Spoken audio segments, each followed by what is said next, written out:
Question number second solve करेंगे। Question number second में देखो हमको क्या बोला है, 3 हमको स्क्वायर दिए हुए हैं, ठीक है।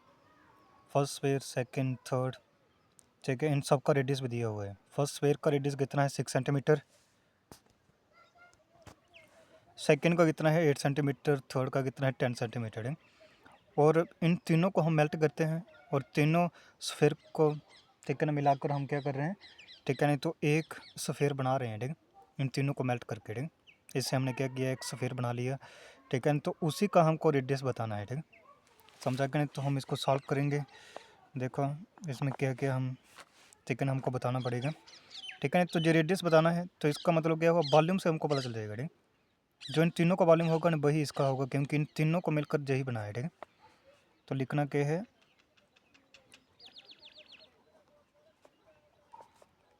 रेडियस ऑफ फर्स्ट स्फीयर,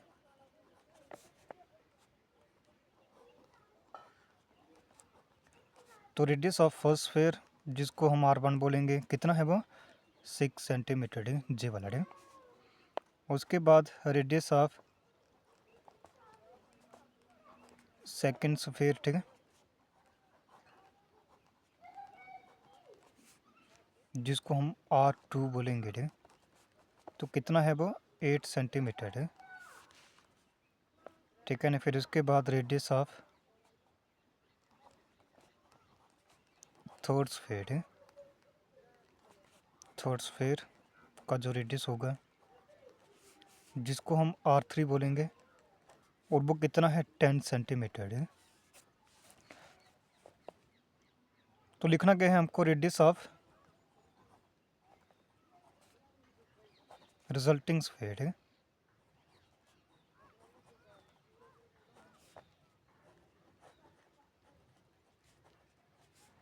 तो जिसको हम कैपिटल R से डिनोट करेंगे, और यही हमको फाइंड आउट करना है, ठीक है। तो देखो वॉल्यूम जो होगा ना, ठीक है ना, किसका वॉल्यूम जो होगा, ठीक है, 3 स्फीयर्स का, ठीक है।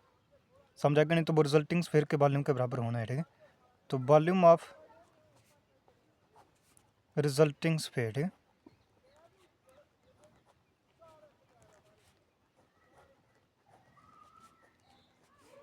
ठीक है नहीं, तो वो किसके इक्वल होगा, वॉल्यूम ऑफ 3 स्फीयर्स।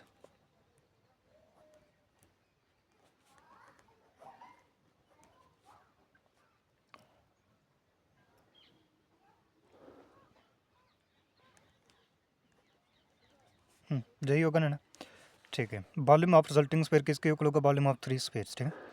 तो रिजल्टिंग स्फीयर का वॉल्यूम निकालने का फॉर्मूला देखो क्या बनेगा, ठीक है नहीं, तो 4.3 पाई, उसके बाद कैपिटल R का क्यूब आ गया, ठीक है। रिजल्टिंग स्फीयर का वॉल्यूम है, ठीक है। और बाकी वालों को क्या होगा, देखो 4.3 पाई, ठीक है।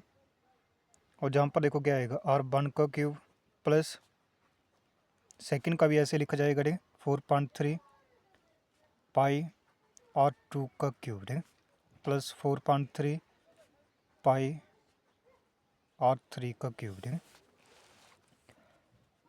तो 4.3 पाई R का क्यूब ऐसे लिखा जाएगा, जहाँ पर देखो सभी में कॉमन क्या है 4.3 पाई, ठीक है, इन सभी में कॉमन है, ठीक। तो 4.3 पाई हम सभी में कॉमन आउट ले लेंगे, ठीक, जहाँ पे बच जाएगा R1 का क्यूब प्लस R2 का क्यूब प्लस R3 का क्यूब। तो इस तरह से ये हमारे पास वैल्यू रहेंगी। देखो 4.3 पाई जहाँ पर भी है और जहाँ पर भी है, ठीक। तो R का क्यूब जहाँ पे बचा, ठीक, जहाँ पर R1 का क्यूब, ठीक, R1 कितना था हमारे पास 6 है ना, तो 6 का क्यूब आ गया, ठीक, प्लस R2 क्या था 8, तो 8 का क्यूब आ गया, प्लस R3 कितना है 10, तो 10 का क्यूब हमारे पास आ गया है जी। देखो R1 6, R2 8, R3 10, ठीक। बिल्कुल सिंपल क्वेश्चन है जी, ठीक।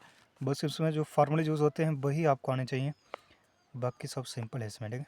तो R क्यूब ऐसे लिखेंगे, 6 का क्यूब कितना होता है, ठीक है नहीं, तो 6 इंटू 6 36, और 6 क्या हो गया 216 है ना, 216 होगा ये। 8 का क्यूब कितना होगा, 8 इंटू 8 64, 64 और 8 कितना हो गया 512 है ना। तो 10 को 3 बार मल्टीप्लाई कर देंगे तो जितनी बार मल्टीप्लाई करेंगे उतने ही जीरो बढ़ते हैं इसमें, ठीक है ना। तो आर का क्यूब ऐसे लिखा जाएगा और इन सबको सम करो डे, सबको सम करके कितना बन रहा है जे, ठीक है जी 728 बना है ना जी वाला, और 1000 जे है यानी कि 17 कितना बन रहा है जी 28, ठीक है। तो आर क्यूब ऐसे लिखा जाएगा डे इज इक्वल टू 1728 किसका जे क्यूब बनता है, कौन सी ऐसी टर्म है डे, तो वो है 12 डे। तो 12 का क्यूब आपने ऐसे लिखा, जे वाला क्यूब और जे वाला क्यूब क्या हुआ, कैंसिल आउट हुआ डे। तो देखो रेडियस ऑफ रिजल्टिंग स्फीयर है,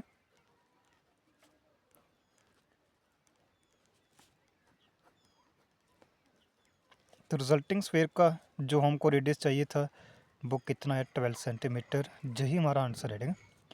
क्वेश्चन नंबर सेकंड जो हमारा कंप्लीट हुआ है।